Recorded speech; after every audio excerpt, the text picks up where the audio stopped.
An estimated 12.4 million people were loaded onto slave ships and carried through what became known as the Middle Passage, which moved across the Atlantic and included many different destinations. As we examine slavery in the United States, from its earliest moments when people were first taken from their homes, all the way through the end of the Civil War, the Africans who were taken and placed on board these ships were typically prisoners of war from other African tribes, people deemed criminals, and poor members of society who were often traded to pay off their debt.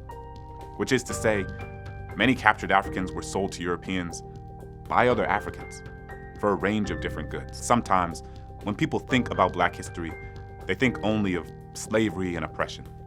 And while slavery is deeply, deeply important, understanding how Black Americans first arrived here en masse, how the United States developed its early economy, and why so much inequality persists between Black and white Americans across the board, it would also be a mistake to conflate the story of Black life in this country singularly with the issue of slavery.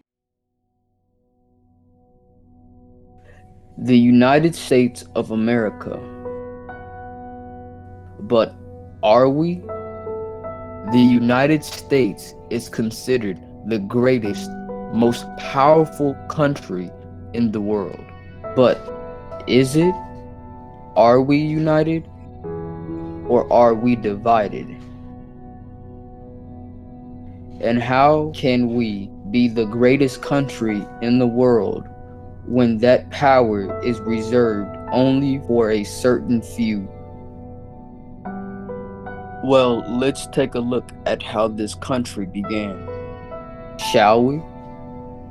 On July 4th, 1776, the American Congress approved the final draft of what we know as the Declaration of Independence.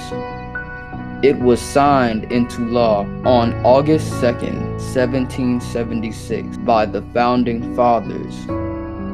This document established a modern country based on liberal principles and declared that all men are created equal. The revolutionary idea was that regardless of family background, everyone has the right to life, liberty, and the pursuit of happiness. The problem is that the Founding Fathers failed to provide those rights to everyone.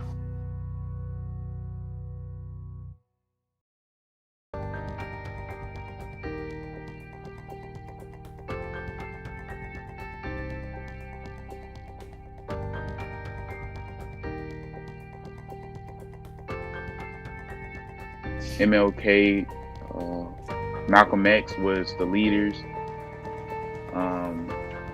Pretty much, it was just basically a movement to become equal. MLK and Malcolm X had different ways, but they all wanted one thing: was equality.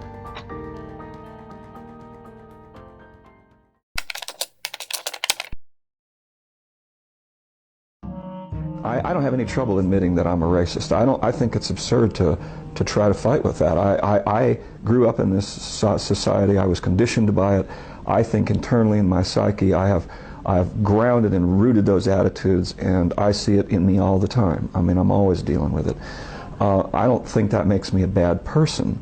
You know, I don't think that means that I've grounded in original sin or anything. It just means I've been well indoctrinated.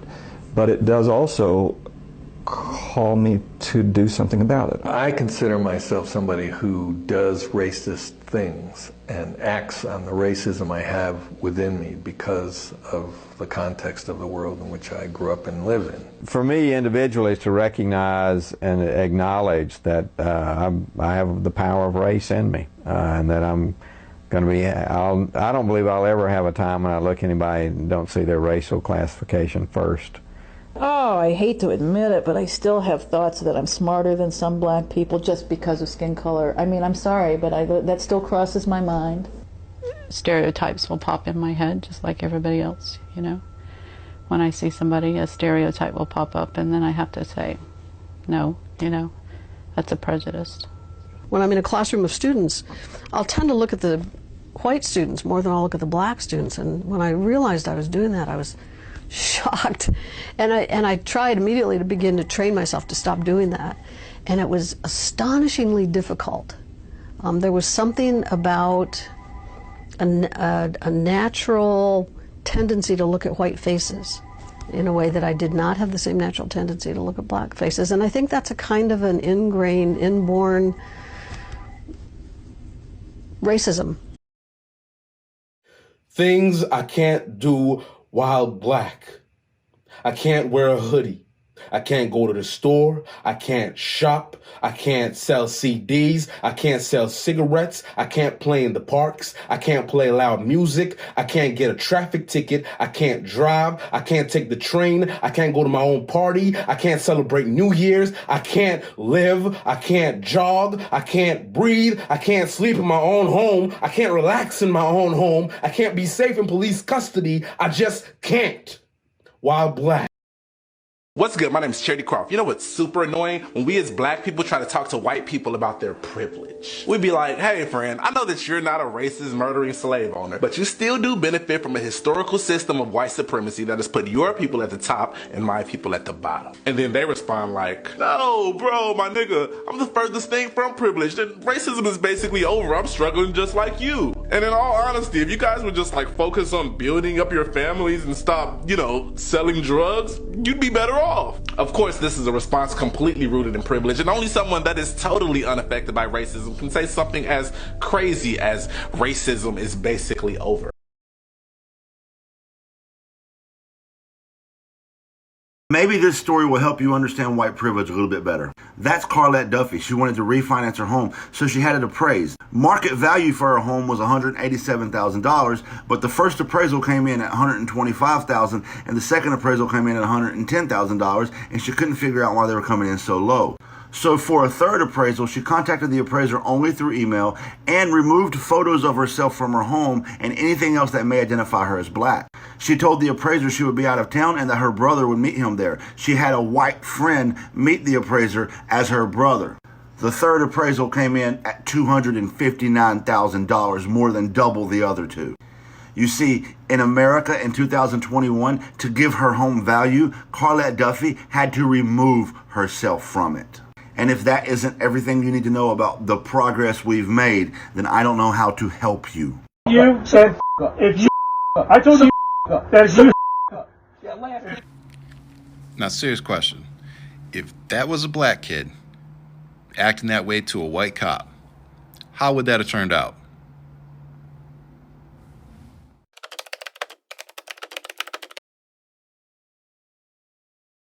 Here's my current top pick for most gut-wrenching way in which we disenfranchise minorities in America. Step 1, disproportionately imprison black people.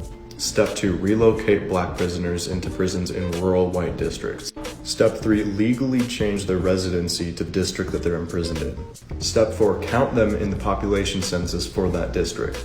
Step 5, now when we decide how many representatives each district gets, the white communities get more because they have more people in them, even though the black population there can't vote because they're prisoners. While the black communities where the prisoners are coming from are losing representatives. You're literally stealing democratic power from black communities and placing it in white ones. You are using their bodies without their consent to gain power. That is a form of slavery, and it's happening everywhere, always.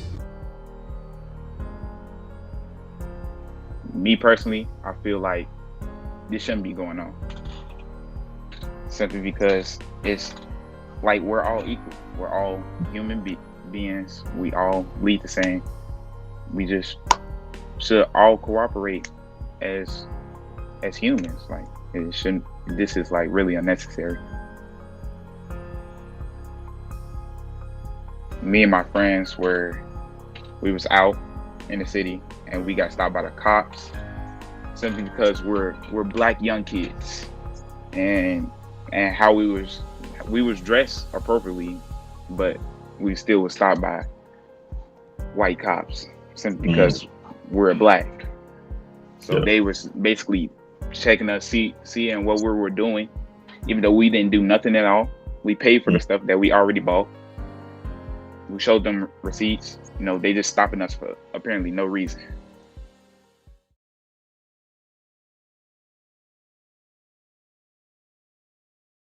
It's all about people's heart conditions and how they are.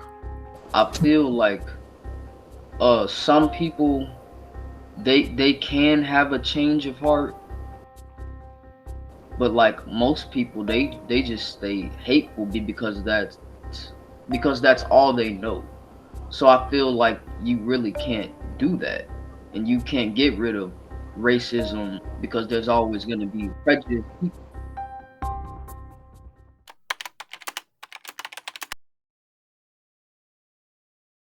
Iconic American company, it's been around for nearly 170 years, existing through slavery and Jim Crow, now releasing a statement saying these bills aren't only racist, they represent a significant step backward for us here in the United States. With me now is Chip Berg, the president and CEO of Levi Strauss & Company. You say that these bills and what we just saw pass in Georgia are racist. Well, I'm very concerned about our democracy right now, Poppy, and voting is a hard-won or hard-fought and hard-won right for all Americans.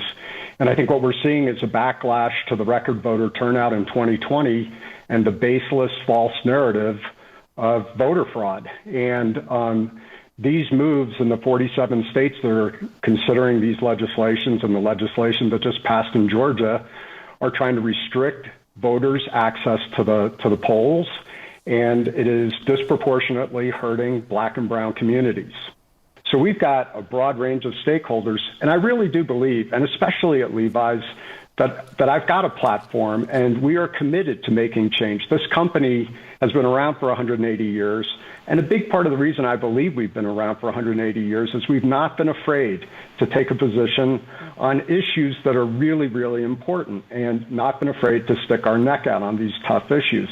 Calls for racial justice and equality are growing louder in America. With those calls comes a renewed interest in reparations. Reparations are the act of making amends to someone or a group of people who have been wronged. Germany paid billions of dollars in reparations to Holocaust victims or their families and to Israel after the Nazi atrocities of World War II. And in 1988, the U.S. paid more than 80,000 Japanese Americans who were held in internment camps during World War II. They each got $20,000. But African Americans have never gotten reparations for their 246 years of slavery. Lawmakers have introduced bills in Congress to study reparations and whether it's possible, but most have never gotten very far. In 2008, the House of Representatives issued an apology for slavery. And in 2019, bills to study and develop a proposal for reparations were introduced into both houses of Congress.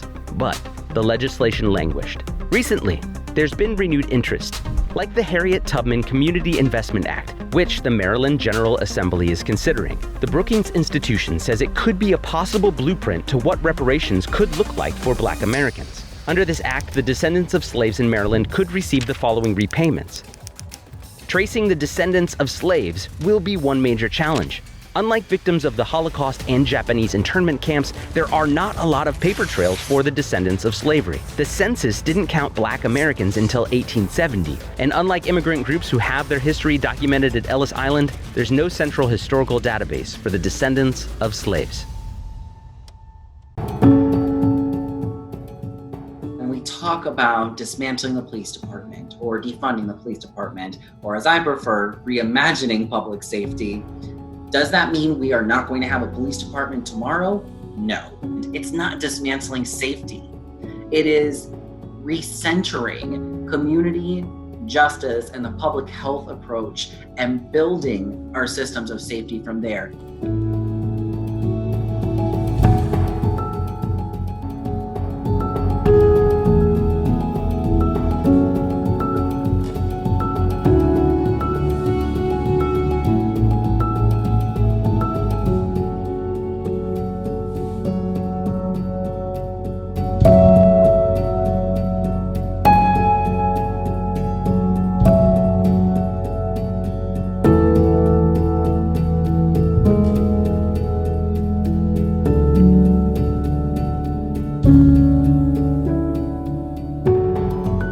It's about far and few between that you see, officers being convicted, but we've been here before. So it's really too early to say, this is the pivotal moment. Only time is going to tell, because what happens after this, what happens in the next incident, which there have been several, since Mr. Floyd's homicide. So it's really what's next, and how do these things not only build upon others, and how do you continue to move and deal and start to sort of make that change that is sustaining.